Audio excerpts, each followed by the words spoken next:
He wasn't asking for special treatment, just a seat on the bird. The SuperCobra was already spooling up, fuel lines disconnected, rotors ticking hot. He approached with nothing but a duffel and decades behind his eyes. But the crew didn't even glance up. "Manifest sealed," one said. No exceptions. He didn't argue, didn't flinch. Just sat on a scorched ammo crate and waited like waiting was part of his bones now. The others ignored him. Some smirked. A few whispered. He had no rank on his sleeve, no visible unit. Just a blackened patch, barely visible, a symbol most wouldn't recognize, until one man did. A colonel, mid-stride, froze. His eyes locked on the patch, not the man. And everything stopped. Orders flipped. Salutes followed. The bird that had no room suddenly waited. Why? What did the patch mean? And who was this ghost in sun-faded boots, stepping out of silence and into legend? Let's begin. If this hits you already, hit like, tap subscribe, and drop a comment telling us where you're watching from. Helps more than you think, and keeps these forgotten stories alive. The sun didn't rise at Camp Khyber, it attacked. Every inch of tarmac shimmered with heat waves, and the wind smelled like diesel, dust, and regret.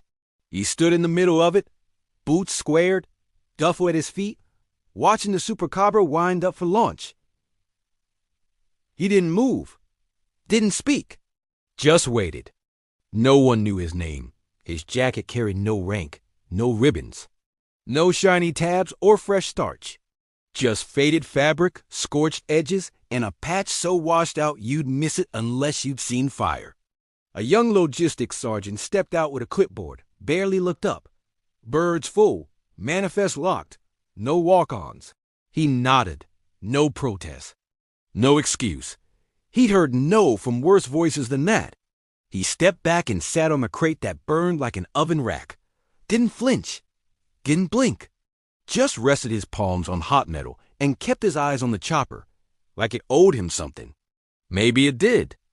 Two junior officers swaggered past, both barely past 20, shiny boots and perfect smiles. One glanced his way. "What's his deal?" The other scoffed. "Probably some old contract washout trying to hitch a ride." They snickered. The old man didn't react. He'd heard worse from men who never made it home. His hands gripped the edge of the crate just once, then settled. The kind of control you only earn after too many deployments and too few homecomings. The younger guys didn't get it. They thought quiet meant weak, that silence meant submission. They didn't recognize the kind of calm that had nothing left to prove. The SuperCobra's whine built up, rotors slicing the sky. Dust kicked sideways across the tarmac. The lieutenants turned away, satisfied with their cheap shots. The old man didn't move. Just watch. The bird was almost off the ground, and he still had both boots planted like they weighed 100 pounds each. Then something changed. Colonel Marcus Hale stepped out of the ops tent, coffee in one hand, briefing folder in the other. His gait was all mission, efficient, focused, no wasted motion. But 5 steps into the sun, he stopped cold. His eyes didn't find the old man's face. They locked on the patch beneath his jacket sleeve. The colonel took one breath, then crossed the tarmac like a man who'd seen ghosts before. The clipboard sergeant looked up, confused. Hale didn't speak to him. He stopped in front of the old man. "That patch," he said, voice quiet. The old man didn't look up. "Didn't get issued?" he said. "Earned it." The air tightened. The young lieutenants paused mid-joke. A nearby mechanic froze with his hand still on a fuel nozzle. The colonel stared. Black Phoenix. Dagger teeth. He almost whispered, "Shadow ascent?" The old man gave a small nod. "Mosul, 09, rear cover on the cemetery evac." The colonel's hand dropped to his side. "You pulled my squad out," Hale said. "I lost 4. You saved the rest." His voice cracked barely. That patch wasn't supposed to exist. The old man's eyes met his. Still doesn't. Silence fell again, deeper this time. Respect doesn't need applause. Sometimes it just needs a look. And a nod from someone who remembers. Colonel Hale turned to the crew chief. Get him on that bird. The sergeant hesitated.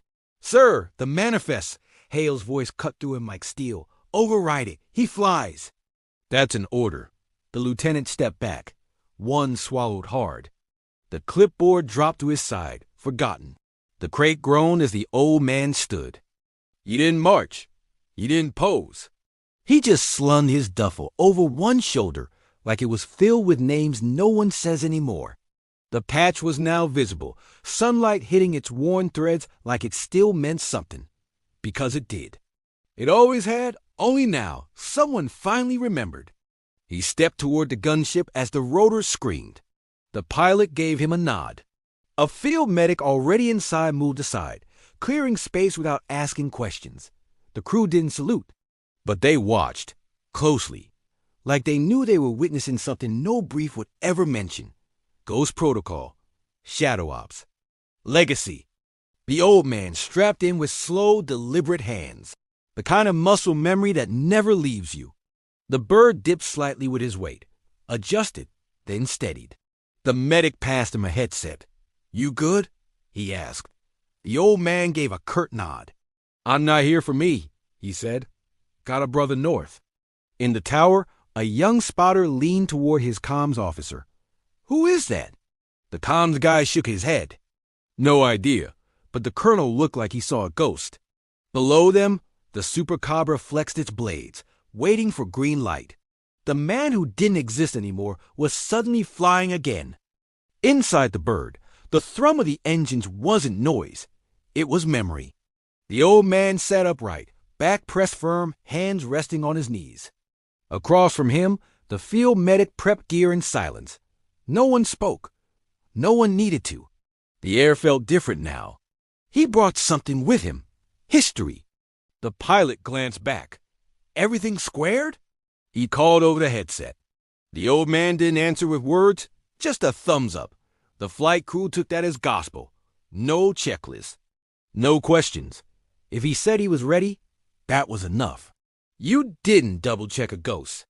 You just cleared the sky and lifted off. Back on the tarmac, the colonel stood motionless, boots in the dust. He watched the SuperCobra lift like it carried something sacred. One of the lieutenants stepped beside him, awkward. Sir, that guy, who is he really? Colonel Hale kept his eyes on the sky. A man who's bled for this ground more times than we've walked it. The lieutenant tried again. What was that patch? Hale's voice was steady, cold. You don't have clearance for that conversation. He turned to leave, paused. And if you ever see it again, you salute first, no matter what. The lieutenant nodded, throat dry. The clipboard sergeant still hadn't moved, jaw half open. In the air, dust peeled off the blades like a storm shedding its skin. The old man leaned into the motion without blinking. The medic watched him, unsure. You're heading to Kylo base, right? The old man nodded once. Someone's waiting, took a hit. Needed someone who knows where not to cut. The medic looked away, respectful. Outside, desert faded into mountain, and mountain faded into flat nothing. But the old man wasn't watching. He already knew this route, not by maps, but by memory. Every ravine, every checkpoint, every godforsaken dust bowl, he'd been there. And not with a convoy, with a team no one was supposed to remember. Down below, Camp Kyber slowly resumed its rhythm. Crews fueled more birds, trucks loaded crates, radios buzzed again. But the air felt different, like someone had hit pause on the base's autopilot. That's what legends do when they resurface. They remind everyone there's still blood in the gears, still ghosts walking among the living. In the mess, word had already spread. Old guy boarded a SuperCobra without clearance. Colonel overrode the manifest. Had a patch no one recognized. Around the tables, men speculated in hushed tones. Black Ops? One whispered. Worse, said another. Legacy. The kind they don't write in the handbooks. Coffee steamed. No one laughed now. The crew chief leaned toward the co-pilot. Think the story's real? The co-pilot shrugged. I don't know. I've seen stuff. But that patch? Never seen command freeze like that. The pilot chimed in. You don't hesitate mid-stride unless you've been saved by whatever stitched to that man's arm. The rest of the flight was silent. Inside the bird, the old man finally shifted, reached into his duffel, and pulled out a worn photo. 4 men, dusty, grinning, arms slung around each other. Names scrawled on the back, but those names didn't matter to anyone now but him. One of them was bleeding out a kilo. That's why he flew. The medic glanced at the photo. One of them the guy we're flying for. The old man nodded. Top left. Best field guy I ever trained. Took a frag last week. No trust in doctors. Said he needed someone who's seen worse. The medic gave a soft grunt. That why you're here? The old man answered, Vow. The photo went back into the bag. Silence returned. But it wasn't empty. It was full of missions never spoken aloud. Names buried in walls and files. Promises made on rooftops under fire. This wasn't about pride. It was about completion. About finishing what no one else would dare to finish. Somewhere down below, a new second lieutenant paced near the hangar, still red-faced from the colonel's rebuke. He turned to his team. We're checking archives. I want to know who he was. The corporal frowned. You sure that's smart? The lieutenant stiffened. It's just a patch. The corporal muttered, not if it makes command salute first. The colonel entered his office, doors shut behind him. He sat, cracked his knuckles, and opened a locked drawer. Inside, an old mission file, sealed, red-striped. Shadow Ascent. The label read, no photos, no names. Just one line at the top. If you're reading this, you already know too much. He closed it, exhaled. Up in the air, the SuperCobra banked left, cutting across sand-swept valleys and hills scorched by time. There are units you can look up, rosters, medals, dates. But then there are the others. The ones whispered about over cold rations and long flights. No logos, no birthdays, no welcome home banners. Just a name passed from man to man, followed by a pause. Like saying it out loud invites something you can't put back. Shadow Ascent wasn't born in a briefing room. It was forged in fire. Men selected not for rank or ribbons, but for what they carried in their silence. Operators pulled from failed programs, court-martial lists, even dishonorable discharges men the system gave up on. But the battlefield hadn't. Ghosts sharpened by failure, made useful again by necessity. The patch itself wasn't official. Just a black phoenix stitched on a gray field, rising from a flame with a dagger in its beak. No country name, no rank, nothing to trace. You didn't earn it with time. You earned it by surviving one mission no one else would take. Most didn't make it past the first. Back then, the old man was just Briggs. No title, no future. Pulled from a brig in Kabul after striking a major who left a man bleeding in the dust. Court-martial pending. But someone had been watching. A colonel stepped in. You want to rot in a cell or bleed for something bigger? Briggs chose the second. He was flown to a tent city that didn't exist on any satellite map. Landed at night. Hood still on. When it came off, 4 men stood waiting, each one worse for wear. A sniper with 3 fingers. A breacher with a limp, a comms guy missing an eye, and a corpsman with nothing but scars. You don't ask names here, one of them said. You earn them back. They gave him a rifle. No briefing, no warm-up. 24 hours later, he was in a tunnel in Helmand, hauling a wounded Marine whose squad had been wiped, shot twice in the leg. Didn't flinch, kept moving. That was Briggs' first test. They operated in the gray. No uniforms. No flags. They didn't call for backup because there wasn't any. If they got caught, no one came. If they died, they weren't listed. They were the answer to problems command couldn't admit existed. Missions too ugly for headlines. Too complex for conventional forces. They got it done anyway. Briggs learned the rhythm fast. You clear buildings like they breathe. You sleep in 30-minute rotations. You eat with one eye on the door. And when a teammate falls, you don't scream. You move, that's all. Morning came later, if it came at all. Usually it didn't. Shadow Ascent didn't have funerals. They had momentum. The first time Briggs saw the patch, it was stitched onto the inside of a medic's vest, not displayed, hidden. Why? Briggs had asked. The medic, a quiet, battle-scarred man named Reese, answered without looking up. Because if they know what it means, we're already dead. Briggs didn't ask again. He understood. Over the next 9 months, Briggs ran 12 missions across 5 countries that technically didn't exist.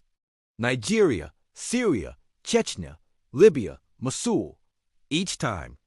Deeper in, the kills didn't count, the rescues didn't make news. But the team survived. Barely. 2 men lost. 3 new ones brought in. No intros, just nods and gear swaps. In Mosul, everything changed. That was the operation that broke the silence forever. A team of Marines was trapped in a compound outside the cemetery, flanked, pinned, bleeding. No air support, no QRF, just a smoke signal launched from a flare gun Briggs had given a squad leader 2 weeks prior. Insurance, Shadow Ascent responded. They hit the ground running. Took fire within 6 seconds of touchdown. Briggs manned the tail, his belt ran dry. His hands blistered from barrel heat, but they held. Got the wounded aboard. 4 Marines died, but 22 made it. Briggs was last up the ramp, dragging a private with half a thigh and still fighting. As the bird lifted, bullets shattered glass. Briggs shielded the medic with his back. Took 2 in the plate. No cry, no noise. Just grit. When they touched down, a colonel stepped out, one of the rescued. He saw the patch on Briggs' arm, reached out to shake his hand. Briggs stepped back. We don't do that. That colonel? Marcus Hale. Years later, he'd be the one standing on that tarmac, watching Briggs return like a storm he thought had passed. At the time, Hale never forgot. He told command what happened. They told him to forget. You didn't see what you think you saw. But Hale wrote the name down anyway. Shadow Ascent. The missions kept coming, but the cost rose. Reese bled out in Serbia. Kai took a blast in Aleppo. 2 new replacements didn't last a week. Then came the order, shut it down. No reasons. No warning. They were scattered. Told to vanish. Told never to wear the patch again. Most didn't, but Briggs did. He kept it hidden, sewn under the lining of his jacket. A silent reminder, not of pride, but of promises. Ones made in fire. Ones not yet paid. For years he drifted, no benefits. No contact, no story. Just odd jobs, ghost contracts, mercenary work that paid in silence. Until that call came. From Malik. Malik had been just a kid when Briggs met him. Fresh boots, straight spine, sharp mind. Picked up fast, never flinched under pressure. Briggs had mentored him during a contract op in Ghazni, extraction run gone sideways. Most green guys freeze. Malik didn't. He followed orders like they were instinct. That kind of loyalty stays with you. They never stayed in touch. That wasn't the way. But years later, when the call came through scrambled comms and burner networks, Briggs didn't need a full briefing. Just 4 words. I need your help. That was enough. When you fought beside a man, when you bled next to him, words become currency. Promises, debt. Malik had taken a round to the chest during a low-visibility raid. Field medics patched him quick, but internal bleeding was probable. He didn't trust the camp docs, not because they weren't trained, but because they didn't know his scars. I want someone who gets it, Malik said. Someone who's seen worse and didn't blink. That was the moment Briggs pulled the jacket from his locker. The same one from Mosul, the patch still sewn to the inside sleeve, hidden, intact. He looked at it just once. No smile, no sigh, just a nod. Like a soldier accepting orders no one else had the rank to give. Then he packed. Getting the camp caber wasn't easy. Flights were locked. Transport manifest tight. He didn't have clearance anymore. No credentials. Just a duffel, a memory, and a destination. But that's the thing about men like Briggs. They don't wait for doors to open. They walk until someone realizes they shouldn't be stopped. or regrets trying. He hitched 3 rides, one with a fuel convoy, one with a Ranger recon bird that didn't see him board. Final leg was a civilian chopper headed for engineering support. By the time he reached Khyber, the sun was unforgiving. His boots were cracked. His hands blistered from gripping cold metal. But he never slowed. The patch was still hidden when he stepped onto that tarmac. He didn't plan to show it, not unless absolutely necessary. That was never a badge for pride. It was a password. A key, a silent code passed between men who survived something they weren't supposed to. Only those who really knew would recognize it. But that day, it showed itself. Not by accident, by inevitability, a loose cuff, a shift in stance. Sunlight hit just right. And Colonel Marcus Hale, standing 50 feet away, saw it froze, because ghosts don't just walk back into your life without reason.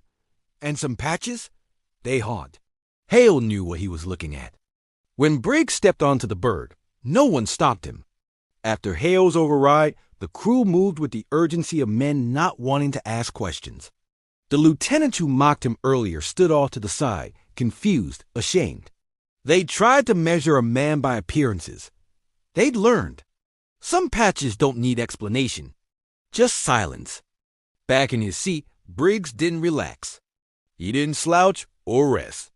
He sat like a man still in theater, still counting down seconds to breach time. The field medic across from him noticed. "You ever stop being in it?" he asked. Briggs didn't answer. He just checked his gear again. Once a mission starts, it doesn't end. He thought about Malik, about that kid in Ghazni with the steady hands and calm voice. Briggs remembered dragging him through debris, both of them covered in concrete dust and blood, gunfire echoing in the distance. "You good?" Malik had asked him back then. That was the moment Briggs knew the kid would make it. Now it was time to return the favor. It wasn't sentiment. It was obligation, a code. You don't leave your own behind. You don't forget the ones who kept you standing when everything else went to hell. Malik had called him in the dark. Briggs was answering with steel and scars and that patch. There was a reason Shadow Ascent didn't die with its shutdown, because men like Briggs carried it. Not in logos or paperwork, in decisions, in grit, in silence, in the way they moved when everything was on the line. You can erase a unit from records, but you can't erase it from the hearts of those who lived it. Colonel Hale had known that. When he saw the patch, all those years collapsed into a second. Blood-soaked walls. Radio static. Briggs firing into shadows, holding the line. There are men you salute out of rank. And then there are men you salute because they gave you the chance to wear that rank at all. The younger soldiers at Camp Khyber wouldn't forget that moment. Not because of what Briggs said, he said almost nothing, but because of how the colonel looked at him. Like a man looking at a living relic, not of glory, of consequence. A reminder that real warriors don't always come in polished boots and perfect posture. Briggs kept his focus forward. The bird rattled as it dipped lower, preparing to enter Kilo's airspace. He could already see the ridgeline forming in the haze. It was all muscle memory now, where the perimeter gates would be, where wounded would be staged. He didn't need the pilot to narrate. He felt the distance closing. The corpsmen at Kilo had no idea what was inbound. Just another medevac bird, nothing special. But when it touched down and Briggs stepped out, they paused. Didn't know why. Just felt it. Like weather changing. Like something old and heavy passing through. He didn't make eye contact. He walked straight toward the tent-marked triage. Inside, Malik lay unconscious, tubes in his chest. Dressing soaked. A medic tried to intercept. "Sir, this area is restricted." Briggs didn't stop walking. He called for me. The medic hesitated. Something about the tone. Quiet but final. Like arguing would be an insult. Briggs reached the cot. Placed a hand on Malik's shoulder. The kid stirred, opened one eye, saw the face above him. "Told you," Malik rasped. "Knew you come." Briggs gave a small nod. "Could have picked a better way to reach out?" Malik smirked. "Drama's part of the job, right?" Briggs sat beside him, quiet. Not a conversation. Just presence. That's what mattered. That's what the patch meant. Outside, the bird lifted again. The pilot didn't ask where Briggs was. He already knew. You don't measure missions in miles. You measure them in men, Briggs had delivered on a promise. Not to the Army, not to the brass. To a brother. To the only code that ever really mattered. Don't let him fall alone. Before it was a name whispered in fear and awe, Shadow Ascent was just a rumor. No one in command admitted it existed. No unit patch in supply chains. No digital footprints. It operated outside structure, beyond oversight.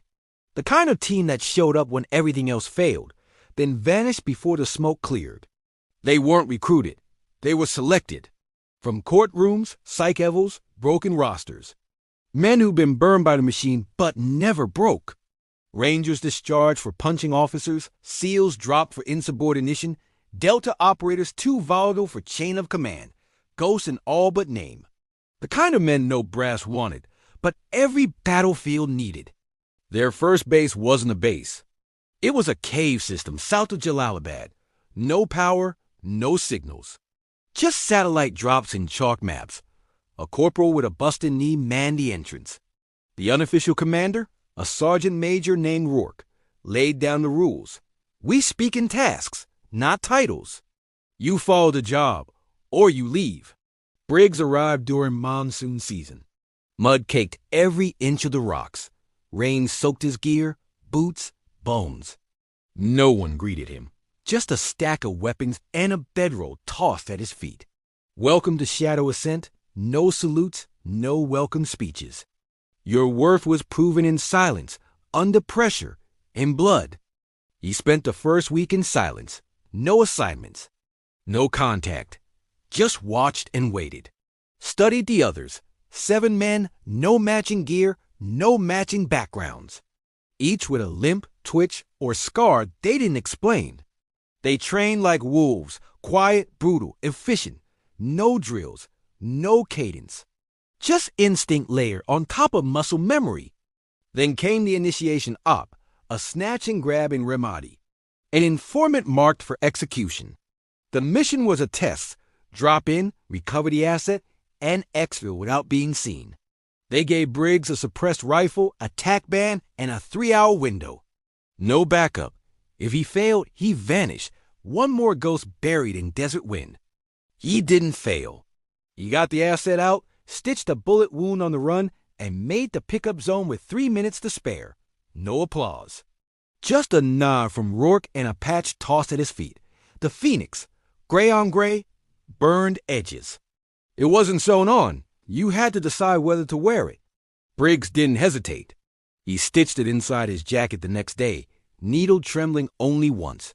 Not from fear, from memory. That patch wasn't a symbol of glory. It was a brand, a vow. It meant the world would never know your wins. It also meant you'd never have to explain your losses. Shadow Ascent ran missions no one else wanted. Cross-border raids, deniable rescues, intel sweeps inside enemy compounds. They carried no flags, wore no identifying tags. Their orders came via coded sat links, relayed through civilian channels. If they died, their last known rank would be scrubbed from the rolls. Families notified. Training accident. If they had families. Over time, they became something more than a unit. They became a belief, passed from man to man, that when the system fails, there's still a line of operators who don't ask why, only when. Men who answer a call that doesn't come from generals or politics, but from the raw math of survival. Every mission bled them thinner. First to fall was Deeks, point man, former Force Recon, took a round to the neck in Tikrit. Briggs dragged him 3 miles through canal water thick with oil and death. They buried him in the hills, wrapped in a thermal blanket. No marker, just a stack of stones and silence. Then came Rourke, stepped on a pressure plate in Grozny. Lived long enough to say one thing, keep the line. Briggs took that phrase and wrote it on the wall of every place they bunked after that. Chalk, permanent only in memory. A motto for ghosts, keep the line, even if no one knows you're there. Leadership passed to Briggs by default. No vote, no speech. Just a glance from the others. He didn't protest. Some roles don't come from authority. They come from how many funerals you've carried on your back without breaking. He kept them moving. Operation after operation. Losing count. Losing sleep. But never losing the patch. One night in Libya, they intercepted a shipment meant for a warlord with ties to Western contractors. The team dismantled the convoy, burned the supplies, and vanished. The next day, a general called it a natural explosion. Briggs watched the news in silence. A younger operator asked if it bothered him. He said, "If they said our name, we failed." They had no base anymore. Moved between safe houses, bunkers, rotted out bunkers beneath cities. They ate what they found. Slept with their boots on. Trusted no one except each other. Sometimes weeks passed with no mission. Other times, 3 ops ran back to back with no air cover, no medevac. You either adapted or the patch was taken from your body. One op broke them. Didn't matter the name. A compound in the Caucasus, triple stacked resistance. Intel was wrong. Inside were civilians, kids. Briggs gave the order to hold fire. One operator didn't listen. Shots fired. Mistake made. Briggs didn't report it. He handled it. The man who broke protocol was gone by dawn. Buried quietly. After that, silence settled deeper over the team. Missions continued, but laughter died. The fire was dimmer. The edge, sharper. One by one, they either rotated out or bled out. And when command finally pulled the plug, no one said a word. Just a final message. Pack your gear. Burn the maps. Shadow Ascent never existed. The shutdown wasn't a surprise. By the end, there were only 3 of them left. Briggs, Tanzer, and Miles. All scarred. All silent. They got the order on a dead frequency they hadn't used in months. Burn your gear. Delete your records. Vanish. No medals. No send-off. Just silence. Shadow Ascent wasn't retiring. It was being erased. Miles didn't argue.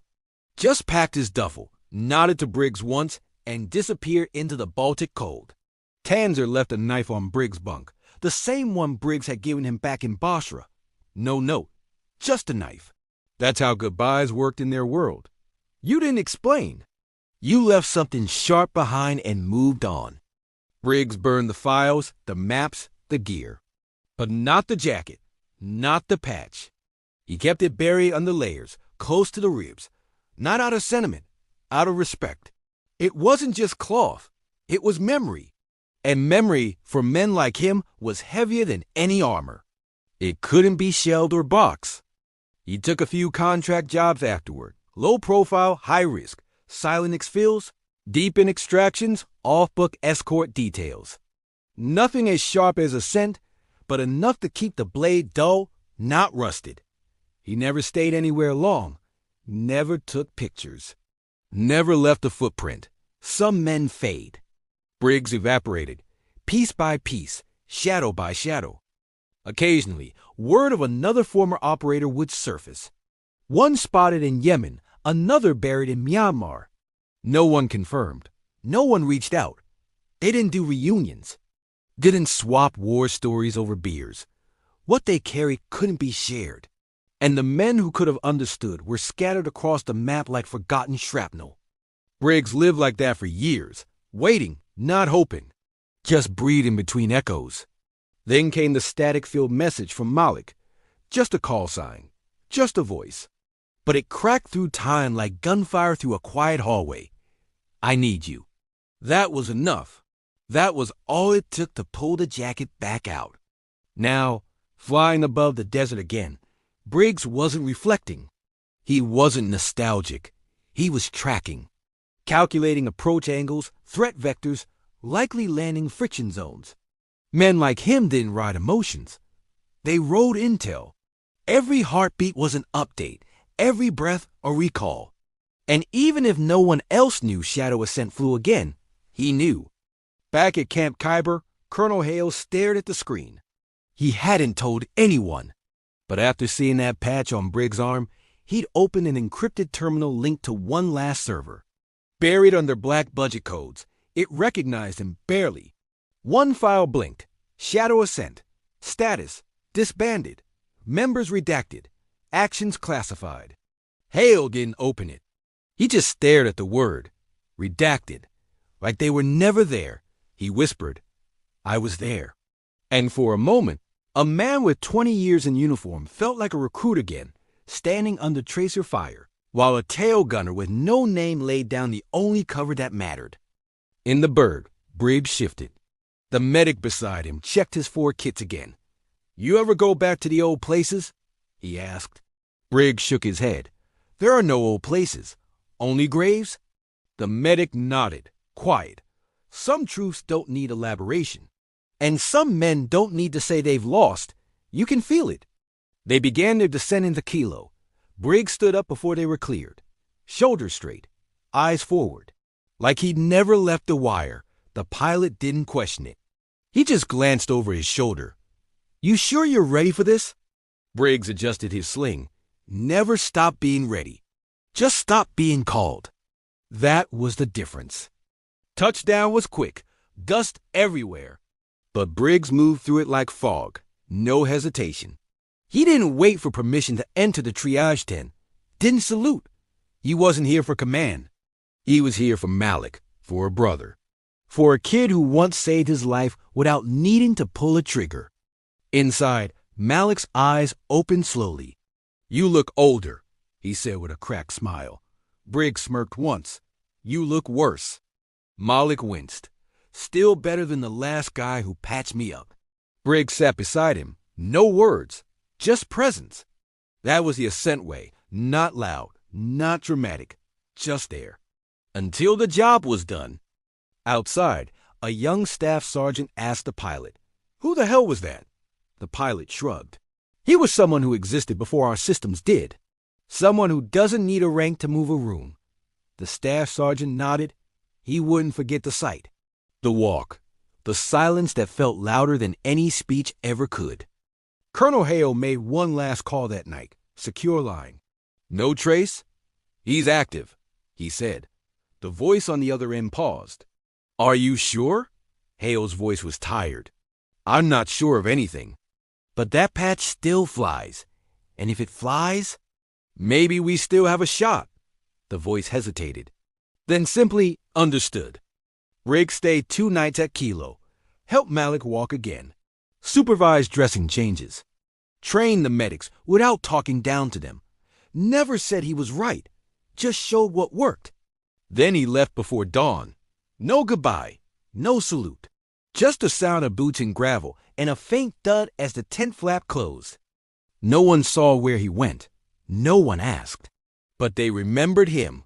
The corpsman, the staff sergeant, even the young pilot. And that's how stories grow. Not from documents, but from presence. From someone walking through your life for 24 hours and leaving behind nothing but stillness and the echo of purpose. Some say legends are built. Others say they're born. Shadow Ascent?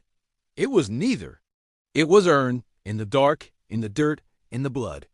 And men like Briggs, they never stopped carrying it. Not for the world to see, just for the brother next to them. For the man who still believes. Colonel Marcus Hale didn't sleep much after that bird lifted off. Not from worry, from memory. The kind that doesn't knock. It just walks in and sits with you. Mosul, 2009. That blood-soaked cemetery. Briggs covering the rear ramp. Belt-fed fury cutting shadows from rooftop to rooftop. It all came back like it never left. Hale was a captain then. Green, but hungry. Assigned to lead a mixed recon element. 10-man unit. Good men. Skilled. None of them ready for what they walked into. Intelligence said low resistance. Reality brought mortar, PK-Miz, and concrete walls turning to shrapnel. They were boxed in, radios jammed. Air support gone. Hope drained fast. They'd taken shelter in a crumbling mausoleum. 3 wounded. 1 Kier, no food. 2 mags per man. The kind of math no one survives. Hale kept his voice steady over comms. but his eyes. They told the truth. They'd be overrun within the hour. No backup. No exit. Until a flare streaked across the sky. It wasn't theirs. Red smoke? Shadow Ascent's signature? Nobody talked about it, but every operator knew the signs. You saw red smoke. You held fast. You didn't ask who sent it. You didn't ask how they got there. You just prayed it meant someone was still watching. That someone hadn't erased you just yet. Briggs hit the ground with a fire team. 4 men moving like ghosts through hell. Suppressed fire cracking across rooftops. One of them took a round and didn't slow. Another tossed a breech charge through a window like he'd done it 1,000 times. Hale watched it all from behind broken stones, stunned. The bird landed behind a wall of smoke. No cow signs. No chatter. Just precision. Hale carried 1 man. 2 others limped behind. Briggs stood at the ramp, laying down suppression like a machine with a soul. He didn't yell. Didn't flinch. Just motion. In. Every bullet had purpose. Every second, a decision. One of Hale's men froze. Young corporal couldn't move. Briggs vaulted from the ramp, yanked him by the vest, and covered them both with a single-arm drag back to the skid. Took 2 ricochets. Didn't break stride. Hale watched it happen. Engraved it behind his eyes. That kind of courage doesn't leave. It settles in. Back on base, command told them to forget it. No record of that unit operating in theater. No commendations. No medals. Just vague apologies and reassignment. But Hale never forgot. He wrote it down. Just 1 word. Ascent. And next to it, the date. For years, that note stayed folded inside his armor plate pouch. He saw dozens of men come and go after that. Some tried to lead like heroes. Others broke under the weight of decisions. But Hale, he carried something heavier, the truth. That one night, a team that didn't exist pulled him from the jaws of death. And 1 man's eyes had never left his memory. That's why he froze when he saw Briggs again. Not just from recognition, from responsibility. Hale had survived. Had climbed the ranks. Earned his eagle. But what had Briggs earned? Silence, dust, denial. And yet, he still wore the patch. Not out of ego, out of loyalty. Still answering calls no one else heard. Later that evening, after the bird disappeared over the ridge, Hale sat in his quarters, jacket off, elbows on knees. The old dossier open on his lap. Shadow Ascent, Mosul 09, every other page was redacted, names blacked out. But there, on the edge, someone had scrawled a note in pencil. Tail gunner had eyes like fire. That was him. That was Briggs. A knock hit the door. Hale snapped upright. A junior intel officer stepped in. "Sir, about that man on the bird." Hale cut him off. "He's not your concern." "Sir, He's not your concern." The officer backed out, pale. There are lines in the sand even analysts know better than to cross. Hale poured a finger of bourbon. He didn't drink often. But tonight wasn't about habit. It was about weight. He stared at the glass. Thought about the names of the men who didn't make it out of that cemetery. Names Briggs never knew, but still fought for. Hale whispered each one under his breath. He remembered the flight out, the silence, no handshake. No thank you. Briggs hadn't waited for gratitude. He'd vanished like smoke. And now, years later, that same man had shown up on Hale's runway, still carrying the mission, still holding the line, still covered in the silence no citation could ever translate. Later, Hale stepped outside, staring up at the stars. Somewhere out there, Briggs was flying into danger again. Not for a medal, not for a paycheck, but for a man who once had his back. And Hale realized that was the mission that never ended. Not war, not politics. Just the promise between warriors. The next morning, Colonel Hale made a call. Not through base channels. Not over encrypted military lines. He used a secure sat phone, one buried under his quarters in a locked case marked retired. He hadn't touched it in 9 years. Not since the last time someone whispered the phrase "S inactive." His hand trembled only once. The line crackled. A voice answered with no greeting. Just static and breath. Go ahead. Hale spoke clearly. Operator confirmed. Patch cited. Full profile matches. The voice paused. Name? Hale hesitated. Then, Briggs. Silence stretched like wire. Then a quiet grunt. Still walking? Hale nodded. Still flying, the voice replied. Then something's coming. Stay sharp. The call ended. No closure. No instructions. Just that warning. Hale stood for a long time, phone in hand. This wasn't about Briggs anymore. It was about what came after Briggs showed up. Ghosts didn't walk unless the world started slipping. And if Shadow Ascent reemerged, that meant something worse had taken root in the dirt. Hale reviewed the last 30 days of operational traffic. Everything looked clean. But that's how it starts. Before the explosion, the silence lies to you. He scanned for anomalies, chatter spikes, scrubbed drone logs, missing names on manifests. Nothing obvious, but the pattern was too perfect. And patterns like that were always artificial. He stepped into the operations center. Young officers looked up, expecting orders. Hale scanned the room, then said, I want eyes on all incoming medical evac requests, past and present. Filter for any flag comms, unofficial call signs, or redacted casualty codes. One major ask, looking for a leak. Hale shook his head, looking for a shadow. Behind the veil of command, Hale built a firewall of watchers, quiet ones, the kind who didn't ask why. He didn't mention Briggs, didn't explain the patch, just gave them tasks. The mission was bigger now, not just about a medevac or a wounded soldier. It was about what activated Briggs, what pulled him back in. The more he searched, the more the past crawled out of its hole. Shadow Ascent wasn't just a myth. It had layers, networks, echoes, and some of those echoes were still alive. Hale pulled up archive footage, old missions that ended clean but smelled wrong. One in Yemen, one in Marib. Both showed figures moving too well. Different gear, mismatched patches, same posture, same pace. One clip froze Hale's blood. A figure in grainy footage laying down cover fire, left-handed, slight hitch in the right knee. That gait, that stance, Briggs, 5 years after the shutdown. No one had noticed.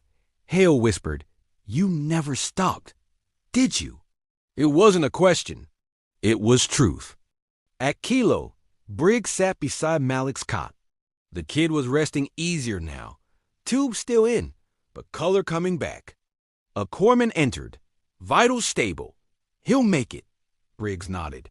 The corpsman lingered. I read about Mosul.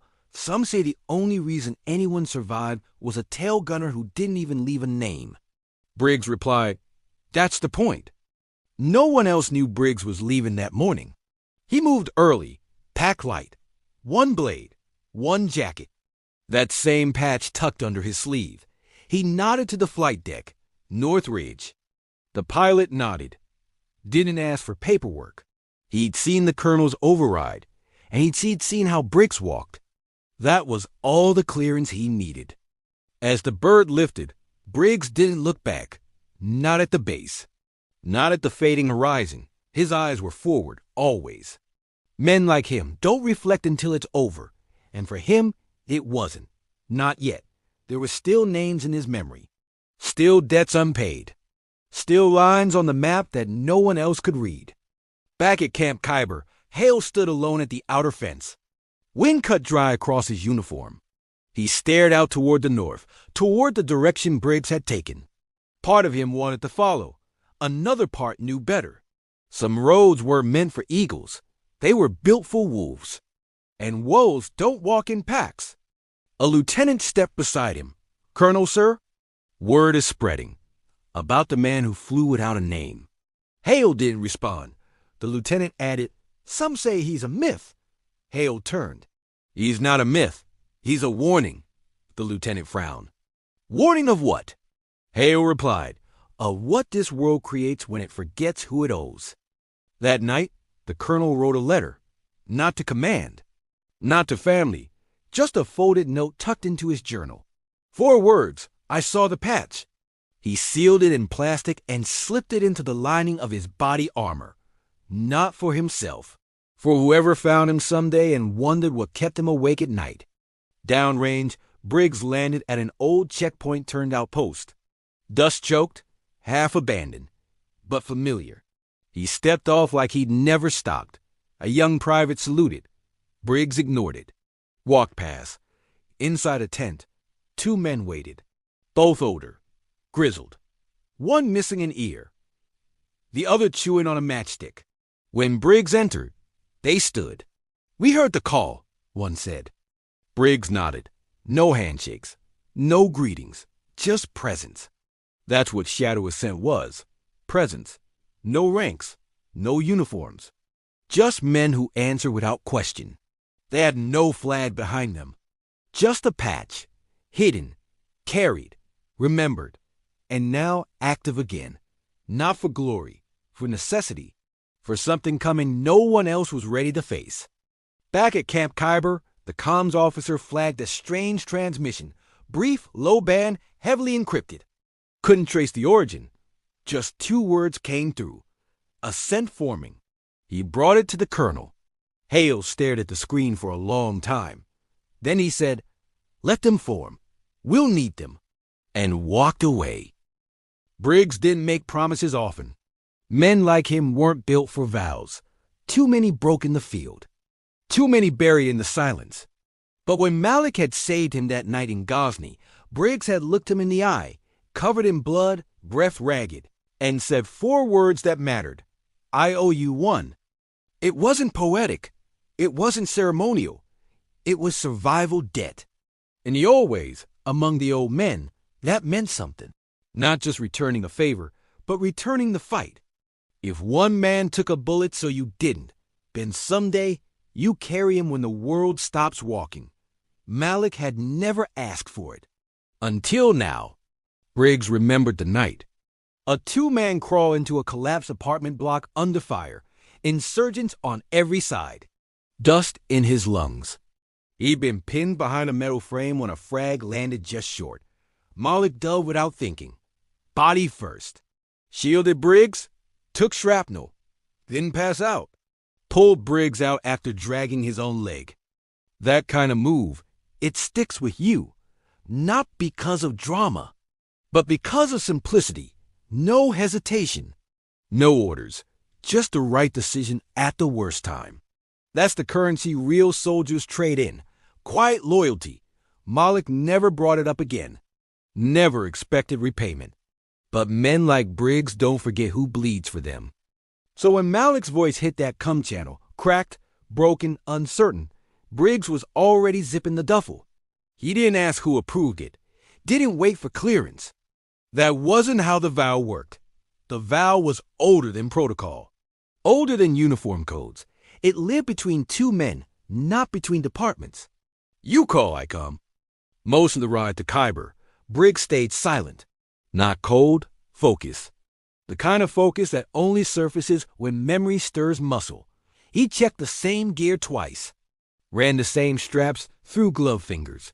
It wasn't obsession. It was ritual. Every zip, every click, each one said, you're still mine, brother. I'm coming. He knew the wound wouldn't be easy. Chest hit, internal bleed. Field medicine could stabilize, but the mind unravels when it doesn't trust the hands doing the work. Malik's call wasn't about the injury. It was about trust.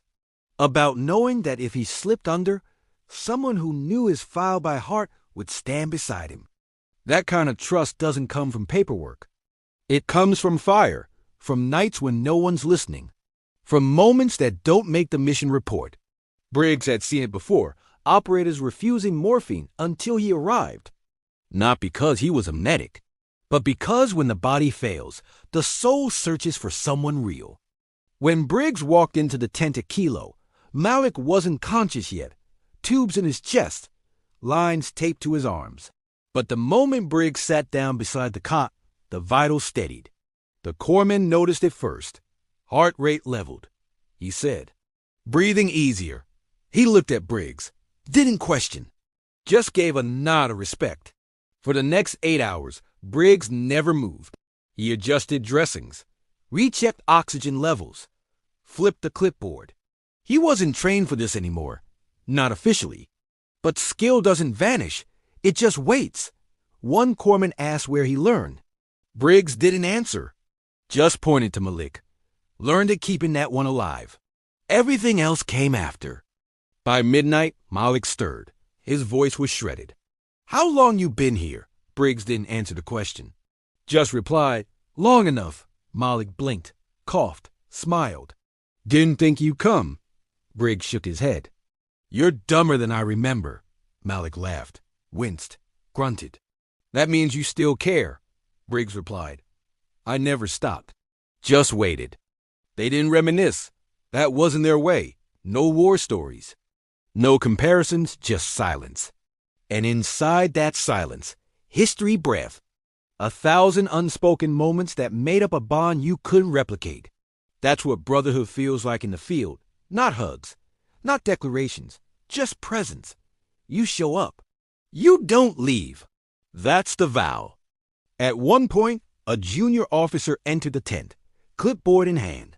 "Sir, we need this man's credentials." He stopped mid-sentence when Briggs stood.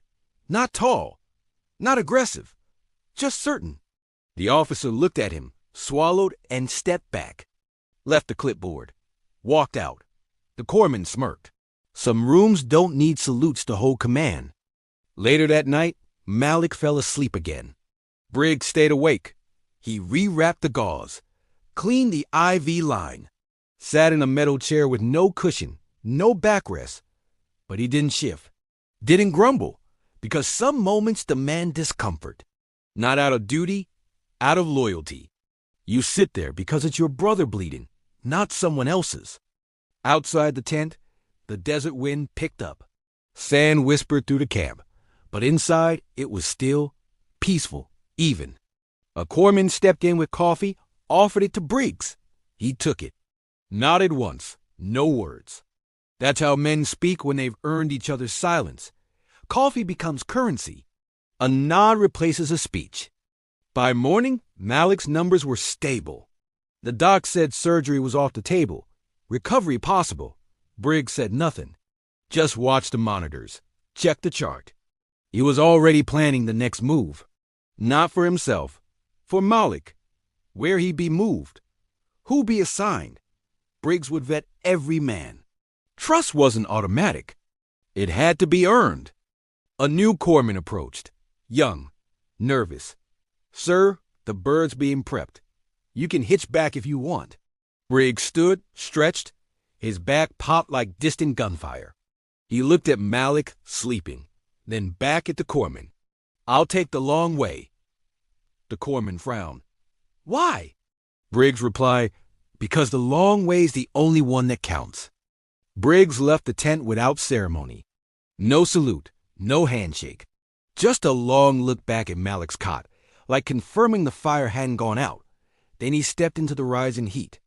A corpsman offered a ride to the helipad. Briggs waved him off. "I walk." It wasn't about pride. It was about presence, finishing the mission. He passed the wire quietly. No fanfare, just boots and dust. A few junior troopers stared. Word had gotten around. The man with no name. The patch with no record. A ghost who walked in and saved a wounded brother, then vanished like smoke. That's how legends work, not with flags, but with footsteps. At the perimeter checkpoint, a young private straightened. "Sir, do you need an escort?" Briggs looked at him, studied his posture. "You from the Ghazni Run?" The private blinked. "My uncle was." Briggs nodded. "Then you're already escorted." The private didn't understand it fully, but his spine stiffened. Something in those words felt heavier than rank. Briggs walked toward the edge of the base, where a single truck idled. Old diesel armored patchwork, no markings. The kind of transport no one logs. The driver wore shades, beard to the collar, no nameplate. He didn't speak, just nodded once. Briggs tossed the duffel in, climbed in without a word. The engine growled. They rolled into the desert, sun rising behind them. The truck bounced across ridgelines and loose rock, but Briggs didn't react. His eyes scanned the horizon like it owed him answers. They weren't retreating. They were returning to something unfinished, somewhere off-grid, a contact, a cache, maybe a name whispered months ago. He didn't say. After 2 hours, the driver finally spoke. "He's still breathing?" Briggs nodded. "Barely, but yeah," the driver grunted. "Knew he would. That one's built different." Briggs glanced sideways. "You served with him?" The driver shook his head. "Nah, but I heard him speak once." Knew right then. He had something in his chest most men lose. The truck finally stopped at a small stone structure, half buried in sand. Satellite dish poking from the rocks like a broken limb. The driver killed the engine. They're inside. Briggs stepped out, duffel over shoulder. He didn't ask who. He already knew. Men like him didn't need roll calls. They felt the weight before entering. Inside, the air was stale but alive. 2 men stood waiting. Both former Ascent, one missing a finger, the other built like a bear. They didn't smile, didn't speak, just nodded. Briggs nodded back. That was enough. They'd heard the signal, seen the flare, and when that patch resurfaced, they knew it was time again. Briggs dropped the duffel, unzipped it slow. Inside, maps, gear, photos, a flash drive. He slid the drive across the table. Unlisted targets. Activity spike near old pipelines. Could be another corridor? The bear-sized man leaned in. You sure? Briggs looked at him. Would I be here if I wasn't?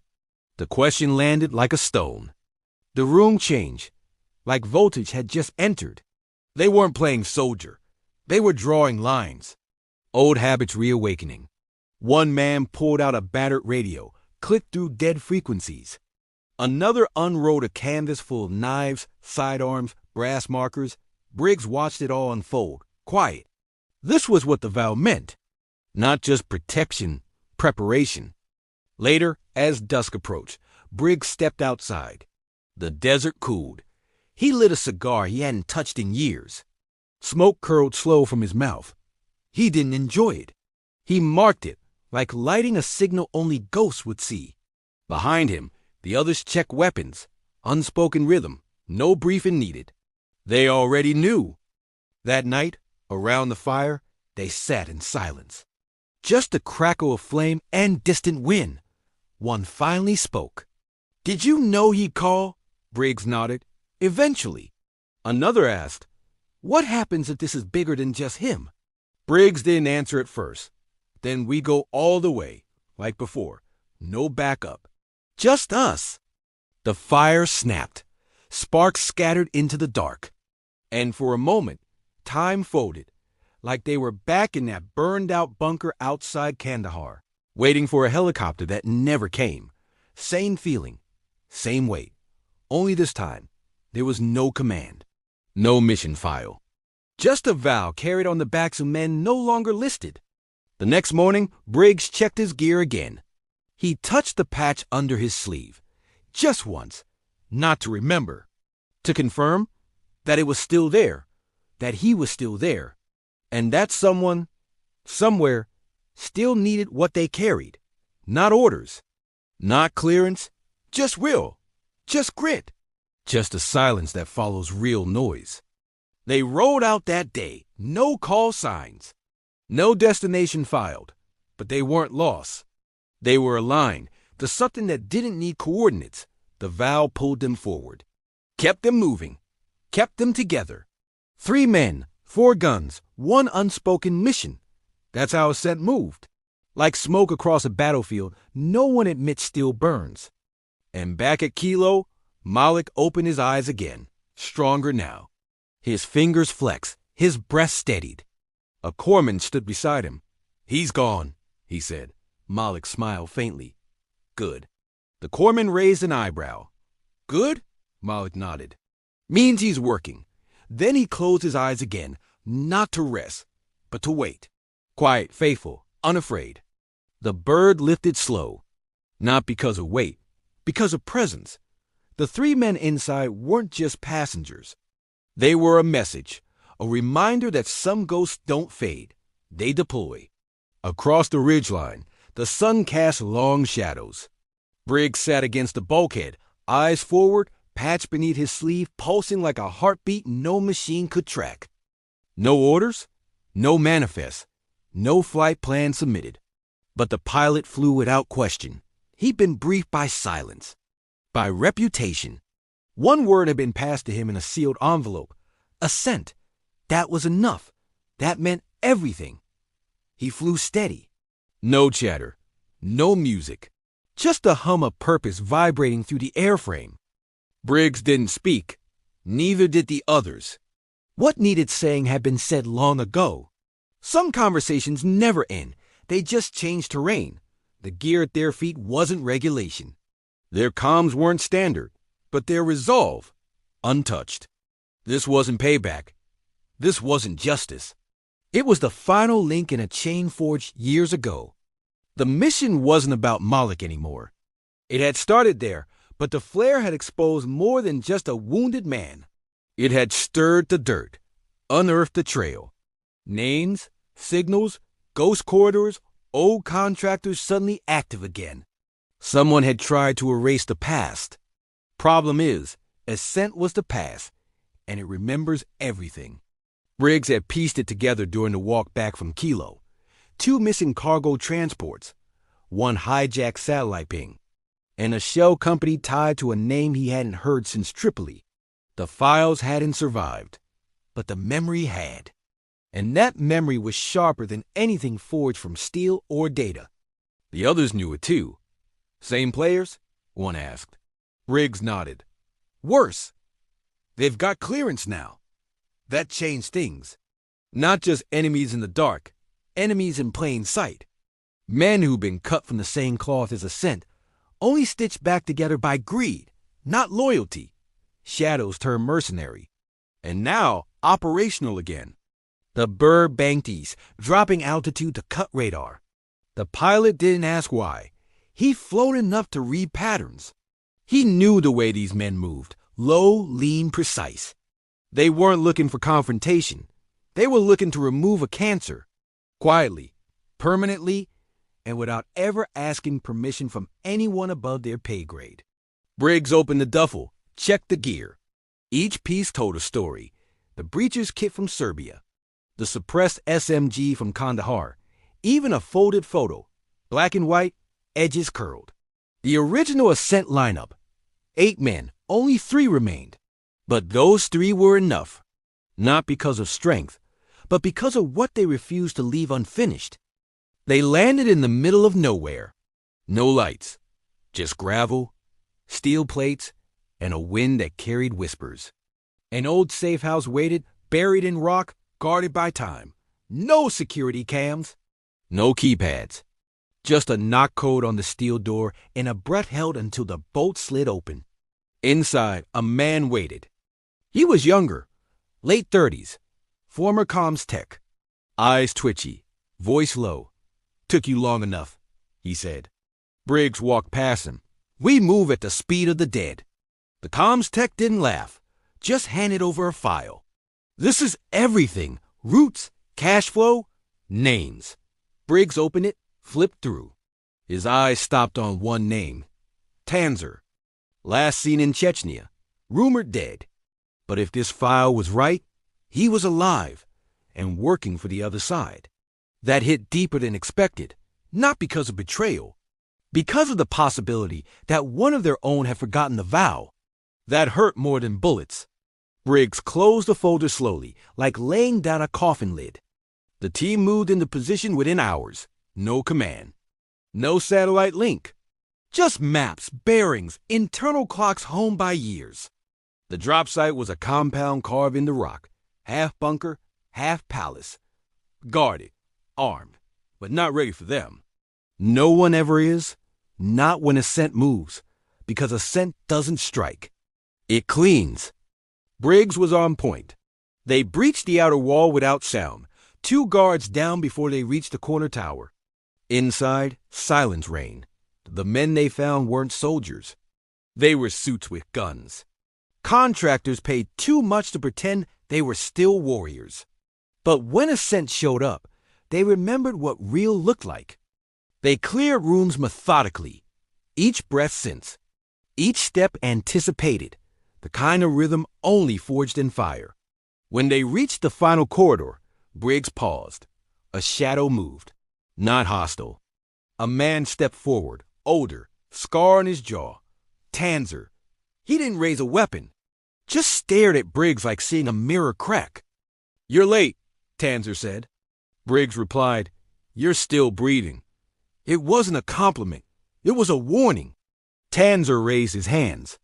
They promised structure, stability. We were forgotten. Briggs stepped closer. We weren't forgotten. We were preserved. Tanzer didn't flinch. I didn't break the vow. Briggs looked him in the eyes. You did the second you sold it. He wasn't asking for special treatment, just a seat on the bird. The SuperCobra was already spooling up, fuel lines disconnected, rotors ticking hot. He approached with nothing but a duffel and decades behind his eyes. But the crew didn't even glance up. "Manifest sealed," one said. No exceptions. He didn't argue, didn't flinch. Just sat on a scorched ammo crate and waited like waiting was part of his bones now. The others ignored him. Some smirked. A few whispered. He had no rank on his sleeve, no visible unit. Just a blackened patch, barely visible, a symbol most wouldn't recognize, until one man did. A colonel, mid-stride, froze. His eyes locked on the patch, not the man, and everything stopped. Orders flipped. Salutes followed. The bird that had no room suddenly waited. Why? What did the patch mean? And who was this ghost in sun-faded boots, stepping out of silence and into legend? Let's begin. If this hits you already, hit like, tap subscribe, and drop a comment telling us where you're watching from. Helps more than you think, and keeps these forgotten stories alive. The sun didn't rise at Camp Kyber, it attacked. Every inch of tarmac shimmered with heat waves, and the wind smelled like diesel, dust, and regret. He stood in the middle of it, boots squared, duffel at his feet, watching the SuperCobra wind up for launch. He didn't move, didn't speak, just waited. No one knew his name. His jacket carried no rank, no ribbons, no shiny tabs or fresh starch. Just faded fabric, scorched edges, and a patch so washed out you'd miss it unless you'd seen fire. A young logistics sergeant stepped out with a clipboard, barely looked up. Birds full, manifest locked, no walk-ons. He nodded, no protest, no excuse. He'd heard no from worse voices than that. He stepped back and sat on the crate that burned like an oven rack. Didn't flinch, didn't blink. Just rested his palms on hot metal and kept his eyes on the chopper, like it owed him something. Maybe it did. 2 junior officers swaggered past, both barely past 20, shiny boots and perfect smiles. One glanced his way. "What's his deal?" The other scoffed. "Probably some old contract washout trying to hitch a ride." They snickered. The old man didn't react. He'd heard worse from men who never made it home. His hands gripped the edge of the crate just once, then settled. The kind of control you only earn after too many deployments and too few homecomings. The younger guys didn't get it. They thought quiet meant weak, that silence meant submission. They didn't recognize the kind of calm that had nothing left to prove. The SuperCobra's whine built up, rotors slicing the sky. Dust kicked sideways across the tarmac. The lieutenants turned away, satisfied with their cheap shots. The old man didn't move. Just watch. The bird was almost off the ground, and he still had both boots planted like they weighed 100 pounds each. Then something changed. Colonel Marcus Hale stepped out of the ops tent, coffee in one hand, briefing folder in the other. His gait was all mission, efficient focus, no wasted motion. But 5 steps into the sun, he stopped cold. His eyes didn't find the old man's face. They locked on the patch beneath his jacket sleeve. The colonel took one breath, then crossed the tarmac like a man who'd seen ghosts before. The clipboard sergeant looked up, confused. Hale didn't speak to him. He stopped in front of the old man. "That patch," he said, voice quiet. The old man didn't look up. "Didn't get issued?" he said. "Earned it." The air tightened. The young lieutenants paused mid-joke. A nearby mechanic froze with his hand still on a fuel nozzle. The colonel stared. Black Phoenix. Dagger teeth. He almost whispered, "Shadow ascent?" The old man gave a small nod. "Mosul, 09, rear cover on the cemetery evac." The colonel's hand dropped to his side. "You pulled my squad out," Hale said. "I lost 4. You saved the rest." His voice cracked barely. "That patch wasn't supposed to exist." The old man's eyes met his. "Still doesn't." Silence fell again, deeper this time. Respect doesn't need applause. Sometimes it just needs a look. And a nod from someone who remembers. Colonel Hale turned to the crew chief. "Get him on that bird." The sergeant hesitated. "Sir, the manifest." Hale's voice cut through him like steel. "Override it. He flies." "That's an order." The lieutenant stepped back. One swallowed hard. The clipboard dropped to his side, forgotten. The crate groaned as the old man stood. "You didn't march. You didn't pose." He just slung his duffel over one shoulder like it was filled with names no one says anymore. The patch was now visible, sunlight hitting its worn threads like it still meant something. Because it did. It always had, only now, someone finally remembered. He stepped toward the gunship as the rotor screamed. The pilot gave him a nod.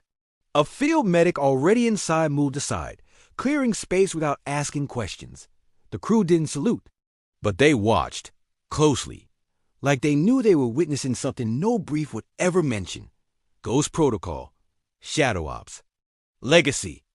The old man strapped in with slow, deliberate hands, the kind of muscle memory that never leaves you. The bird dipped slightly with his weight, adjusted, then steadied. The medic passed him a headset. "You good?" he asked. The old man gave a curt nod. "I'm not here for me," he said. "Got a brother north." In the tower, a young spotter leaned toward his comms officer. "Who is that?" The comms guy shook his head. "No idea, but the colonel looked like he saw a ghost." Below them, the SuperCobra flexed its blades, waiting for green light. The man who didn't exist anymore was suddenly flying again. Inside the bird, the thrum of the engines wasn't noise. It was memory. The old man sat upright, back pressed firm, hands resting on his knees. Across from him, the field medic prepped gear in silence. No one spoke. No one needed to. The air felt different now. He brought something with him. History. The pilot glanced back. "Everything squared?" He called over the headset. The old man didn't answer with words, just a thumbs up. The flight crew took that as gospel. No checklist. No questions. If he said he was ready, that was enough. You didn't double-check a ghost. You just cleared the sky and lifted off. Back on the tarmac, the colonel stood motionless, boots in the dust. He watched the SuperCobra lift like it carried something sacred. One of the lieutenants stepped beside him, awkward. "Sir, that guy, who is he really?" Colonel Hale kept his eyes on the sky.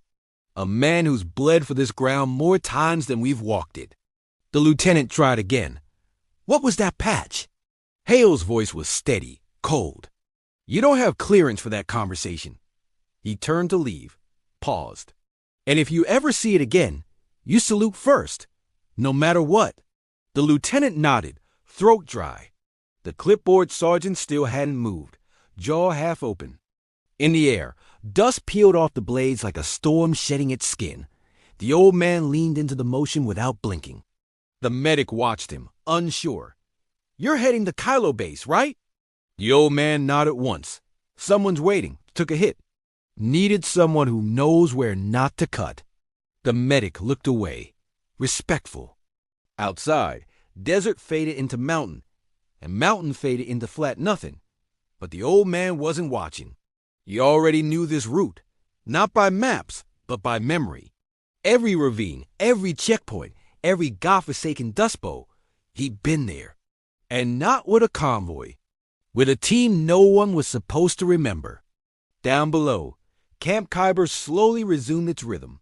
Crews fueled more birds. Trucks loaded crates. Radios buzzed again.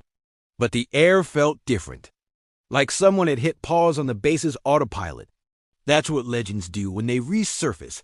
They remind everyone there's still blood in the gears, still ghosts walking among the living. In the mess, word had already spread. Old guy boarded a SuperCobra without clearance. Colonel overrode the manifest. Had a patch no one recognized. Around the tables, men speculated in hushed tones. Black Ops? One whispered. Worse, said another. Legacy. The kind they don't write in the handbooks. Coffee steamed. No one laughed now. The crew chief leaned toward the co-pilot. Think the story's real? The co-pilot shrugged. I don't know. I've seen stuff. But that patch? Never seen command freeze like that. The pilot chimed in. You don't hesitate mid-stride unless you've been saved by whatever stitched to that man's arm. The rest of the flight was silent. Inside the bird, the old man finally shifted, reached into his duffel, and pulled out a worn photo. 4 men, dusty, grinning, arms slung around each other. Names scrawled on the back, but those names didn't matter to anyone now but him. One of them was bleeding out a kilo. That's why he flew. The medic glanced at the photo. One of them the guy we're flying for. The old man nodded. Top left. Best field guy I ever trained. Took a frag last week. No trust in doctors. Said he needed someone who's seen worse. The medic gave a soft grunt. That why you're here? The old man answered, Vow. The photo went back into the bag. Silence returned. But it wasn't empty. It was full of missions never spoken aloud. Names buried in walls and files. Promises made on rooftops under fire. This wasn't about pride. It was about completion. About finishing what no one else would dare to finish. Somewhere down below, a new second lieutenant paced near the hangar, still red-faced from the colonel's rebuke. He turned to his team. We're checking archives. I want to know who he was. The corporal frowned. You sure that's smart? The lieutenant stiffened. It's just a patch. The corporal muttered, not if it makes command salute first.